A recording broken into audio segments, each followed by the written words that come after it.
Hi BookTube. So over the past weekend, I went to a new to me used bookstore where the books were between $1 and $5. So I had lots of fun perusing the shelves, and I came home with 2 bags of books, and I wanted to share them with you. Some of them are actually duplicates of books I own, but I will explain that. Because these were so cheap, I couldn't resist. So I got a whole collection of Bruce Catton books, and these are all he wrote. He's famous for like his Civil War books, and so I have a Library of America set of the Army and Potomac series. So I got all 3 of those books just because, even though the Library of America book is about this size here, I really like first of all, I like the bigger font in these, and just having the older editions I think are really nice, just to have the set on my shelf, even though this is like sun faded here. It was $1, so what can you do? So I've already read this series, so this is a rebuy for me, and it's also a duplicate, but I might get rid of the Library of America and just have these instead. So we have Bruce Catton, The Army of the Potomac so Bruce Catton, The Army of the Potomac, Mr. Lincoln's Army. This is book 1. And this is following the Army of the Potomac, so it's the Union side of things, and where eventually Grant, Grant takes over and wins the war. So there's that one. And the second book is The Army of the Potomac, Glory Road. And again, sun faded, but for $1, I'm okay with that. Stillness at Appomattox. And then the other series I got was the Centennial History of the Civil War. Is that the series name? You would think I would remember from rereading this. Yeah, the Centennial History of the Civil War. This is volume 1, The Coming Fury. And here's the author on the back. And then Never Call Retreat. This is book 3, where there's more going on here. And I like the old paintings. And here's the map inside of the different battles and what you're following here. So I got those, and I need to really look at my Library of America books, because all of them, they're all like reprints of books, and so I feel like I want to go back and just have the original copies, and might get rid of my Library of America editions, just because I know it takes more space, but I feel like I would maybe gravitate towards picking them up more. We'll see. Not all of them, because some of them are like my Willa Cather. That one has like short stories and poems, things that you wouldn't typically see in her novels, or in any bookstore I feel like I've seen doesn't have those as individual books. If they've been reprinted that way, I don't know. So yeah, I might at least call that shelf. And that reminds me, I need to do a bookshelf tour. My goodness, I keep thinking about it, and I keep seeing people post. I see several different booktubers are going through their shelves and doing bookshelf tours, and it just reminds me I need to do that for my own sake, and so I can share with you. Let's see, the next one is by Jacqueline Williams, Wagon Wheel Kitchens, Food on the Oregon Trail. And so I thought this was like fascinating, because I read so many like Oregon Trail related books, or like pioneer frontier books, that it would be fun to see. Like, and this also I looked at include like recipes and things of. Oh, there's a kitty cat on the cover. On the it says peace, love, and joy. So it must be this book must have been given at Christmas time. So here's the map here of the typical Oregon Trail. But if I look at the chapters, I had to stock up before you're leaving. The mobile pantry, essential equipment, the way they cooked, and then the glorious 4th. Oh, that must be like 4th of July, how they celebrated, like the food they ate. So there's also some pictures of how they would have stored everything while they were on the move in these, the little wagons that were not that big. Okay, so then we have Rick Bragg, My Southern Journey, True Stories from the Heart of the South.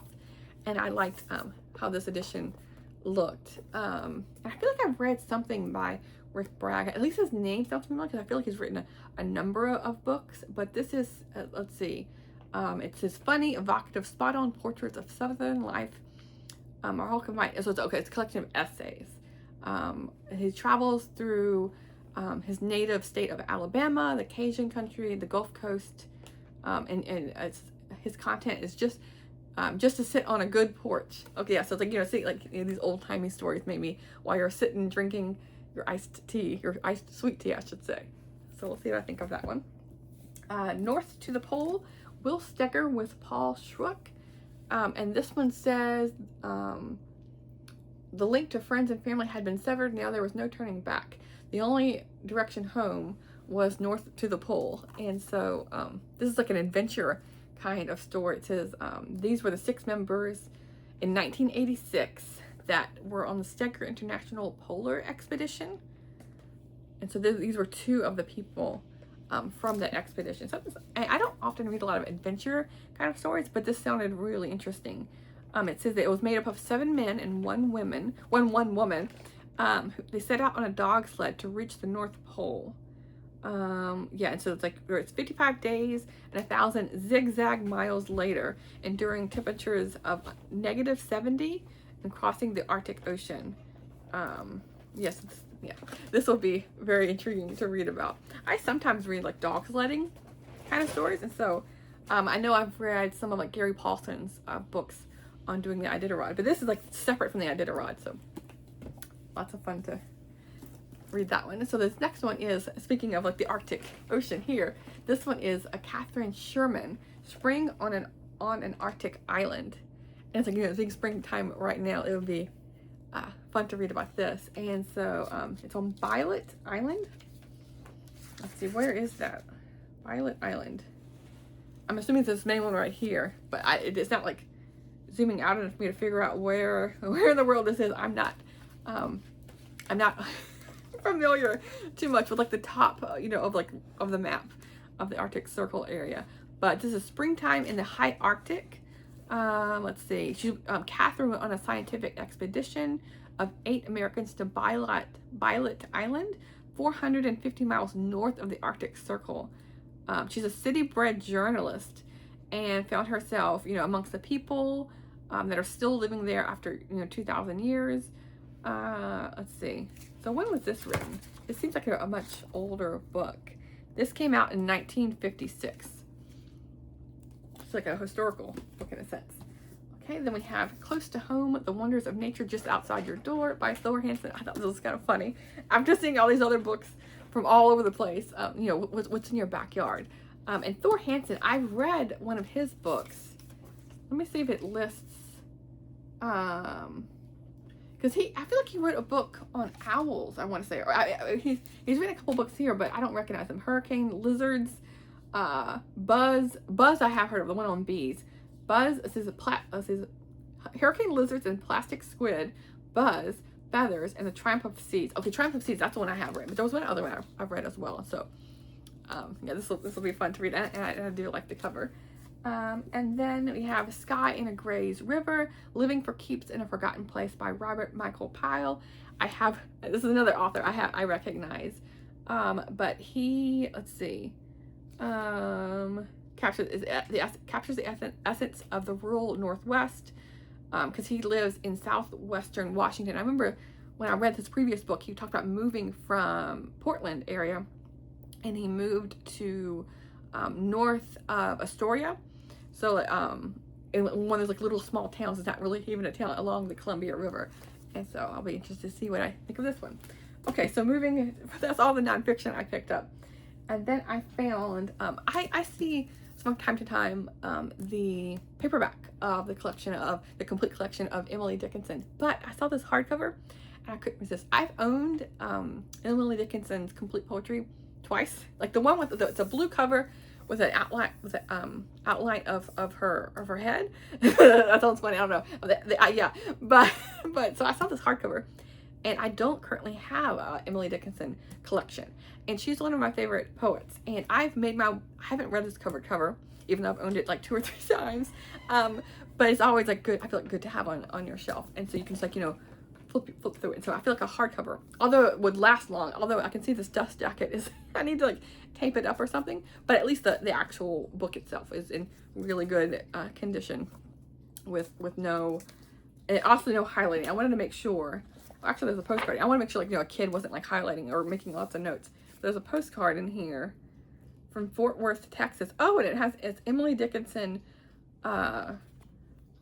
envelope, but there's nothing inside, but that's really interesting. Okay. It must be like when it's weird how Fort Worth is listed here. I'm not sure what the connection is.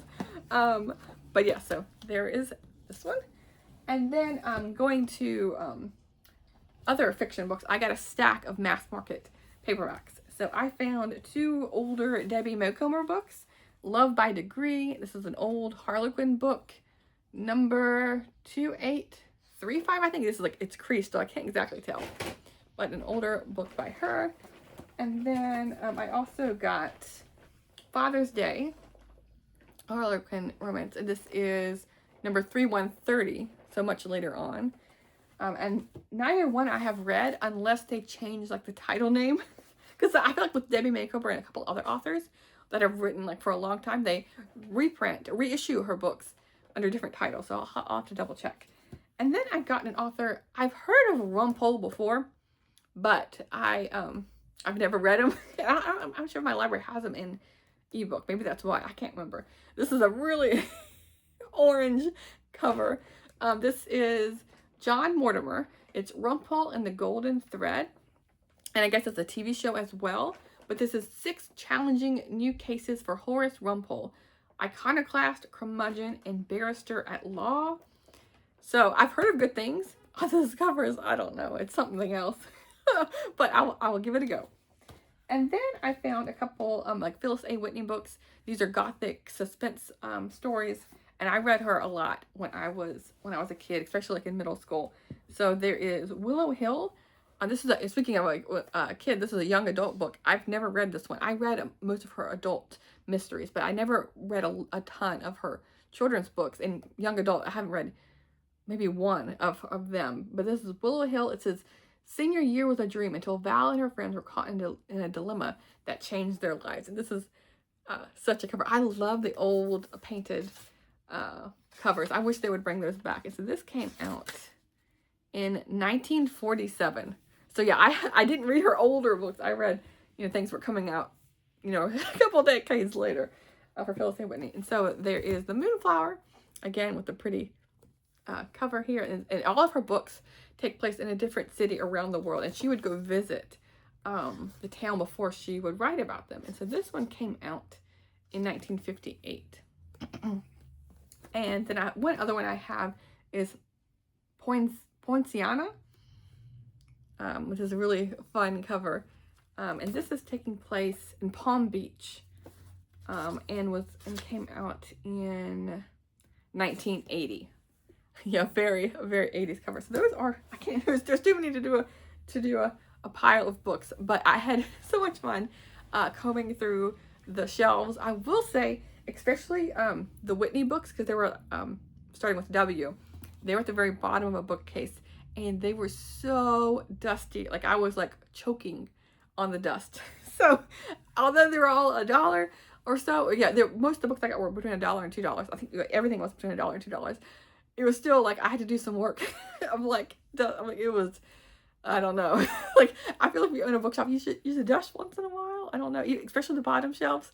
But I feel like the effort was was paid off with what I found. But yeah, I'll talk to you soon. Thanks, BookTube.